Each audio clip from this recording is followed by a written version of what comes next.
Chris Landry, I hope you're doing well, sir. Welcome into the game in Tuscaloosa. Ryan, I am doing well. Always good to be with you, buddy. No doubt. And I want to go back. I know it's been a couple of days or a couple of hours, but love to get your reaction when we talk about the college football playoff rankings. Well, I don't, get bent out of shape with them, particularly this early.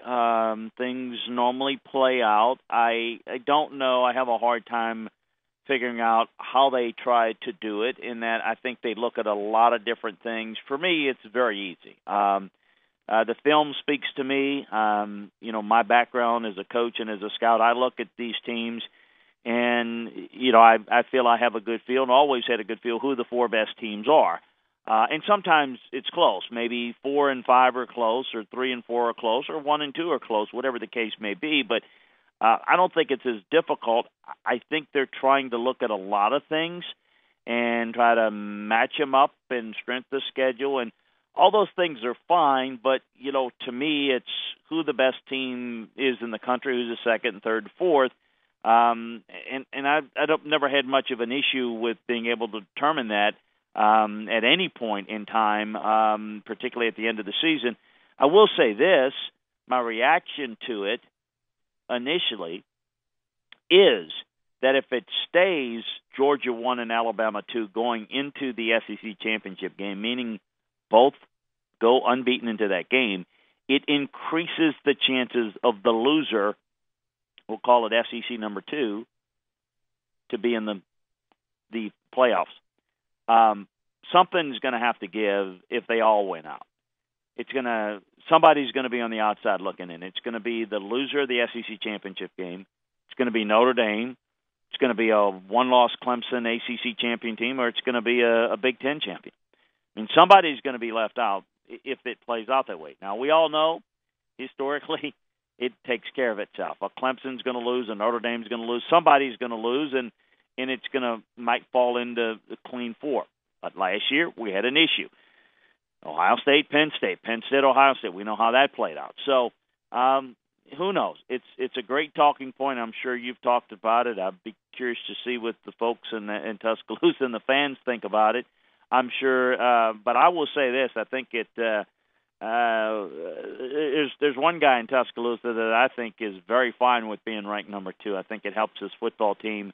Those players know it.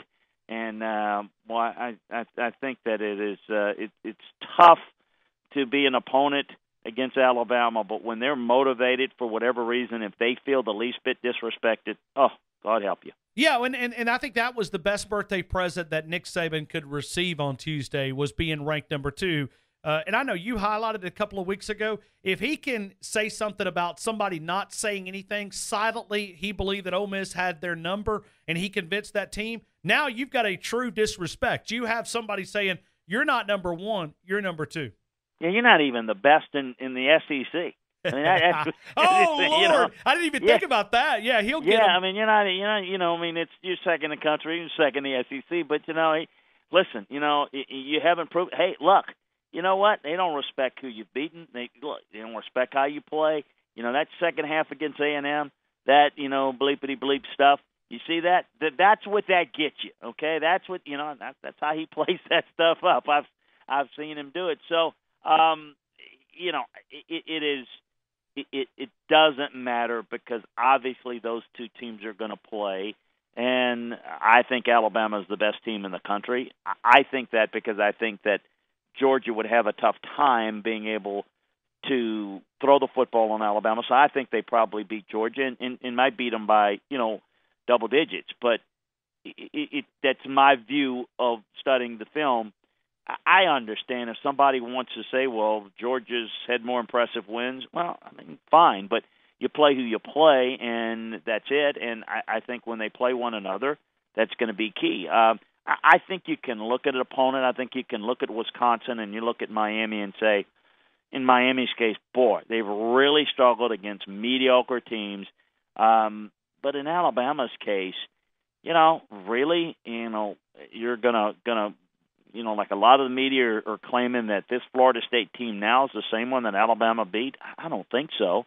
And you dominate people like they have.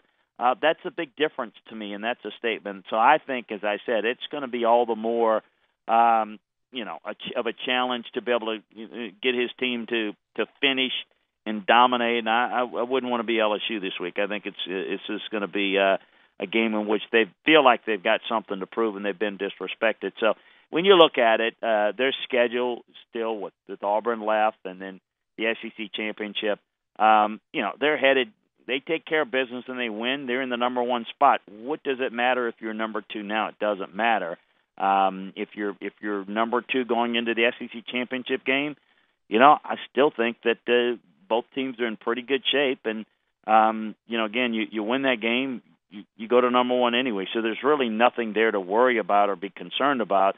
I could see people's concern if you'd lose the number one spot to somebody that you're not going to play. That would be a bigger issue and a concern. That maybe you might get put into that second seed, and maybe you're not going to New Orleans, but you're going out to California. None of that's really in play for Alabama. It's much ado about nothing, but, if Alabama and Nick Saban can use it to their advantage, he will.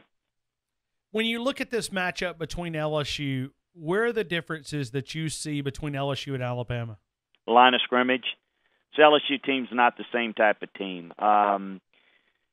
Everyone looks and says, well, all the NFL players, and if you go back preseason, LSU, I think, was one, maybe two players up on Alabama and overall players on opening day rosters. It's now, if you take the current rosters in the NFL, Alabama leads the nation, the schools with the most NFL players by one. But that's what's been in the past. This LSU team is not nearly good at the line of scrimmage, on the offensive and defensive line, particularly in the offensive line. They're going to struggle big time against this Alabama defensive front. They're not going to be able to run the football effectively. No one can. Can they throw it effectively? I think it's going to be very, very difficult. What I think their best chance against Alabama is for Matt Canada to have kind of his game plan, much like he did last year at Pitt against Clemson, and run a lot of different pre-snap motions, try to get better angles in blocking, because if he plays it straight, LSU will get dominated in the game. So I think it's going to be important for Alabama against LSU to stay home, play contain, play the wide run, play the jet sweep every play, because they're going to fake it every play, and you never know when it's coming. If you take care of that and you limit the big plays, this is not a sustainable LSU offense to go up against this Bama defense. Now, defensively, LSU's got good players on the back end. They still can play. They can match up in coverage. But LSU likes to play a lot of man. They're going to have to play more zone, because if you play a lot of man against Jalen Hurts, it's an invite for him to run, and he'll have a field day running and making big plays. So, listen, this game has been known as kind of the matchup in the country for several years, but I think it's a shell of itself right now. I think that it's clearly an Alabama team that's quite a bit better. I think the point spread's 20-21, and I'd be surprised if it's if it's not that, if it's in that range, 17-21 or more.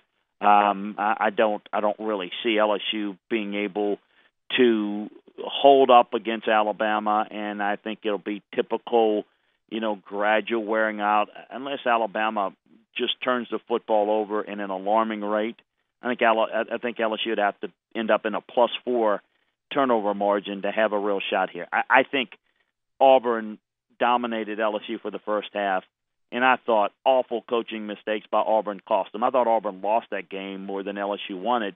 And, again, you are what your record says you are, but, when you break them down, you see LSU beat a Florida team that's struggling. They beat an Ole Miss team that's not very good. And, again, they were gifted that game against Auburn. I think this game should be a blowout if Alabama plays anywhere close to their capabilities. LSU also creates a lot of pressure on the quarterback. Arden Key, and right now they're second in the SEC. We talk about behind Texas A&M. How does Alabama counter that? Because at times they've had some issues with some of the pass rush teams. Well, they had Arden Key's starting to play better, did not play well early. There's not a lot of depth, though, and I think that's where, defending the run is going to be an issue, particularly the power run. I think they'll force LSU to play numbers in the box, And I think, unlike Auburn, who didn't take advantage of it, and they had all sorts of openings, I think Alabama will. I think you run right at Arden Key. Again, Rashard Lawrence is a really good player at number 90 on the outside. They've got a couple of guys that can really set the edge in the run game, but they're not as deep, Ryan, as they've been in the past. And Gilmore, Logan, Michael Divinity is a young guy that's playing a little bit. He's a light kid, but this is not the same type of team. They can rush the passer, but who they've done it against? Done it against Florida a little bit without much of a passing game. Done it against Ole Miss, which doesn't protect very well. So, and certainly had some success against Auburn, and Auburn didn't do a very good job with their protections. But I think that Alabama will be in better position to handle it, and I think part of it's going to be running right at them. But it's certainly a great matchup. I want to go back because as I look back at some of your Twitter comments, and I enjoy when you're watching a game because you can almost take us into that sort of coaching. Not almost, you can. You can take us in that role of the way that you evaluate the game. Let's talk about Minkah Fitzpatrick. You've made comments about him before. We talk about one of the best players in college football. I just want you to elaborate on that because I think the insight that you're able to provide is really amazing when you talk about Minkah Fitzpatrick. Well, and I've put it, there's not a player in the country at his position that's played better than Minkah Fitzpatrick. Anytime, anywhere, and I know that they only vote Heisman trophies for skill position players, and it's fine, do whatever they want to do.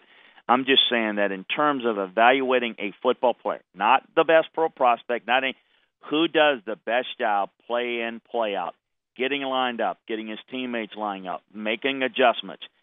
In his case, defending the run, defending the pass, being able to jump routes, being able to stay on top of routes very effectively,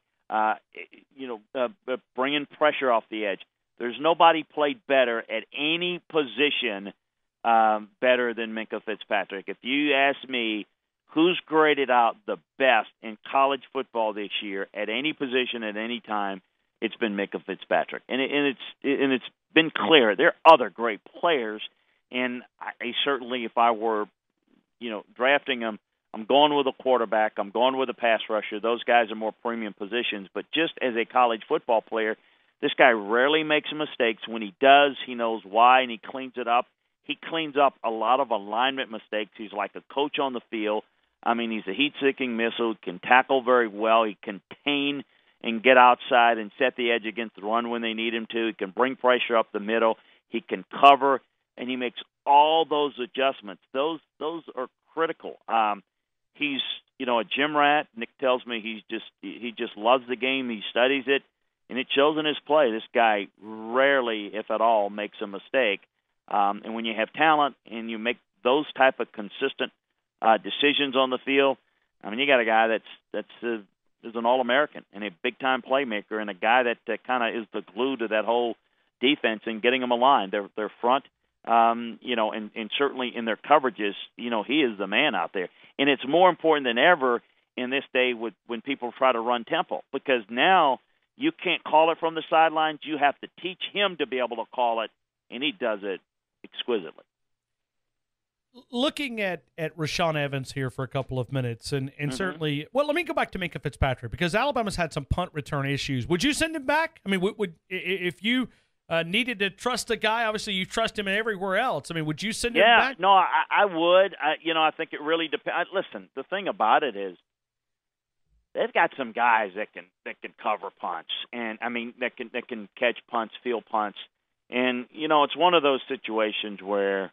If it's me, would I hesitate to turn to him? No, I wouldn't.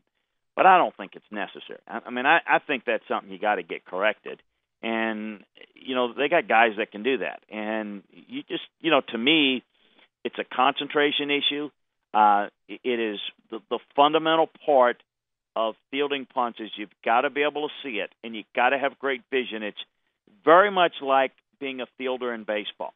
A guy's trying to tag up. You need to see, you need to catch, and you need to position yourself. Well, you've got to be able to see the field, peel your eyes down, see it, but you've got to have the ability to have the wits around you to catch the football, secure the football.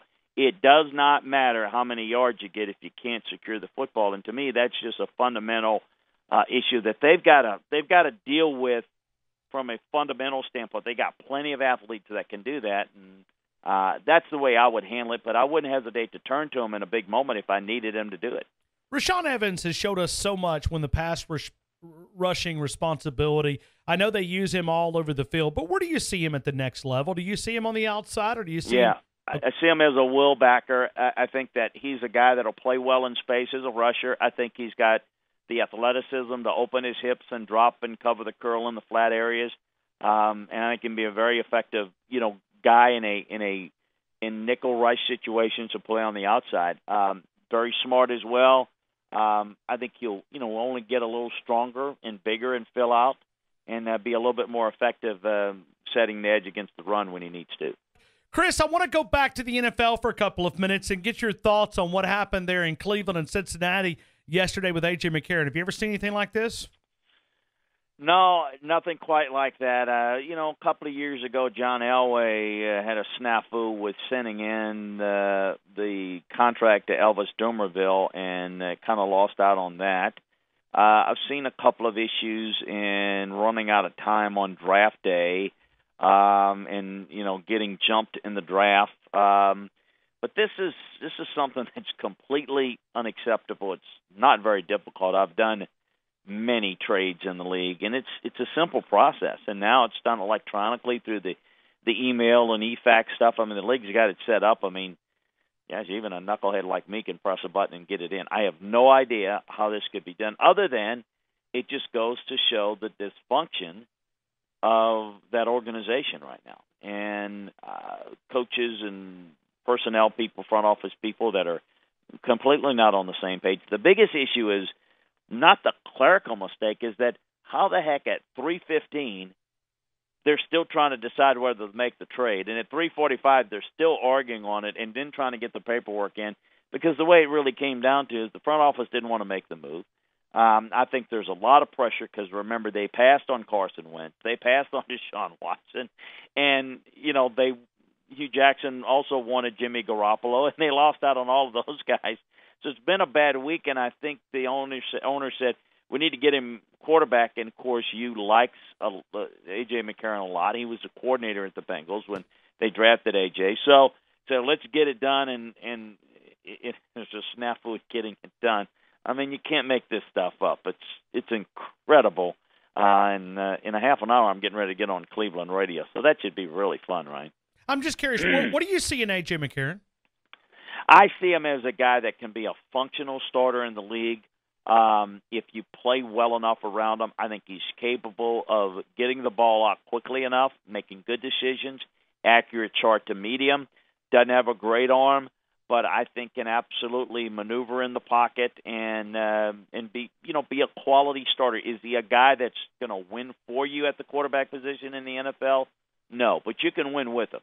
I think he's capable of being a starter over some of the guys that are in the league right now. Yeah, he was a very smart football player here, and you had to sort of drag him out of the film room because he's one of those guys that, you talk about a gym route, certainly there, but as far as a film guy, I think that's one of the big differences that separates. Very football high IQ. When you talk with him, he loves to break down the game of football, and one of these days I think he'll be a great analyst because he can bring it down to layman's terms, and most people are not able to do that. You talk to these guys, it's kind of like talking a foreign language, but not with A.J. Yeah, A.J.'s really bright, and he's got great leadership qualities as well, and I think that's what helps him. And certainly in his limited time when he got a chance in playoffs, did a very good job, and I think his time is coming. In fact, I think he's very similar in a lot of ways to their starting quarterback, Andy Dalton. Very much a guy that's capable of being able to play well, and again, a guy you can win with. Maybe not be the guy that can put a team on its back and carry them, but I think is the distributor of the football, accuracy short to medium, and I think when you can manipulate, move the safety, can throw it deep. It can throw. The arm strength is not the issue. The issue is just being accurate deep is sometimes an issue as it relates to some NFL throws outside the numbers, but I think can be a very effective winner as a starter in the league for some teams. Chris, final couple of questions here. I'd love to get your thoughts on Jim McElwain and what went down in Gainesville. That is very, very odd situation. We're certainly close to Jim, because of Mac, because of his ties back to Alabama. What did you see? What are you hearing? Well, and I'll give you the short version. The long version was on the Tuesday Landry Football podcast when I went into grave detail. It took about a half an hour. We don't have that type of time, I know. But, it comes down to this. I think that, when you don't have success on the field in terms of fixing the offense, and this offense has been abysmal and he's not been able to fix it. He's not been able to recruit or develop an offense, and he rubbed the administration there the wrong way several times by publicly denouncing the problems with facilities. There's nothing wrong with him expressing those concerns privately, of course, because they need to upgrade him at Florida. But he tended to alibi and, quite frankly, made some excuses about why his recruiting classes weren't any better and so on and so forth. So in some of those things kind of rubbed the university administration the wrong way. We fast forward to about a year ago when Scott Strickland leaves Mississippi State and goes to Florida. He sits down with Mac. He kind of retouches up his deal and says, listen, I get you on the facilities. It's first on my radar. We're going to get it done. And then, it wasn't but like a week or two later, he's at the Outback Bowl and he makes a public comment. But we'll see what level of commitment our administration has. You just don't do that. And then he kind of got in the wrong way. And again, they're not winning. They're looking and seeing Kirby Smart in Georgia, number 1 in the country, number 2 in the country, whatever. And there's, Tennessee and Florida's looking at that saying, hey, these guys have been here longer. Kirby's in his second year. We're going in the opposite direction as them. So then you get into that. Then you get into last week where he decides to go down the path of the death threats. And so the university jumps on all that. They get their security involved, and he doesn't elaborate on them, and they kind of called him on it and kind of sensed that he just either exaggerated or not lied about it. So, he's not bringing it to the forefront, so they at that point figured they had it. And he wasn't going to fight it because it would only be embarrassing if it comes out that he exaggerated or, it's almost like the Monte Te'o girlfriend situation. He really overstepped his boundary, and he cost himself a lot of money. By my calculations, maybe as much as $9 million by coming out and saying something in the press conference that apparently wasn't true or he couldn't back up. And that's unfortunate. I think Jim's a good guy and a good coach, but I think how he's dealt with situations off the field. And listen, if he's winning and we're talking about Florida as a top 5 team, all that other stuff, they figure out how to handle it. But when you're not winning and offensively you're not getting it done and that's what you're hired to do, and you rub people the wrong way, you're just inviting people to come after you, and that's what they did. They got him. Chris, going to look at this job, when you talk about Jeremy Foley still having an office in that building, obviously Scott Strickland's there, you got Steve Spurrier. It just seems like there's a lot of Chiefs there in that building. How hard of a job is this, and how hard will it be for them to land a big-time coach? Not at all. I think that they've got some very impressive guys that they're looking at. I know in talking with them, I've put together an evaluation on a number of guys, and they got a really good looking list. I mean, in terms of guys that they're going to look at, it's a very impressive group. This is a job that everyone would be interested in. I think that somebody like a Scott Frost would fit all the criteria when it's all said and done, and they're not at that point yet. But my advice is always, Ryan, you should talk to as many people as possible, even people that you wouldn't consider hiring, because you get ideas and you can take those ideas and you can really get a better feel for who it is you do want to hire and take some of those ideas to the guy that you hire. I learned that from Al Davis years ago. Al Davis was the best at interviewing people when he really was just fishing for information. He hired John Madden when nobody knew him. He hired John Gruden before anybody really knew him. He wanted to hire Bill Belichick before Bill Belichick got the Cleveland job. And the reason why he did it is that he really talked to a lot of people and studied it. I advise them that that's what they should do. But when it's all said and done, somebody like a Scott Frost makes a whole lot of sense. There's certainly a tie with Scott Strickland to Dan Mullen. Whether that's positive or negative, we'll see. But there are a number of people that would be interested. They'll look at the Matt Campbells and the Justin Fuentes and the Mike Norvells. But, remember Scott Frost. I think that's a job that he would absolutely take over his alma mater, Nebraska. And if that's who Florida wants, I think they could probably get them.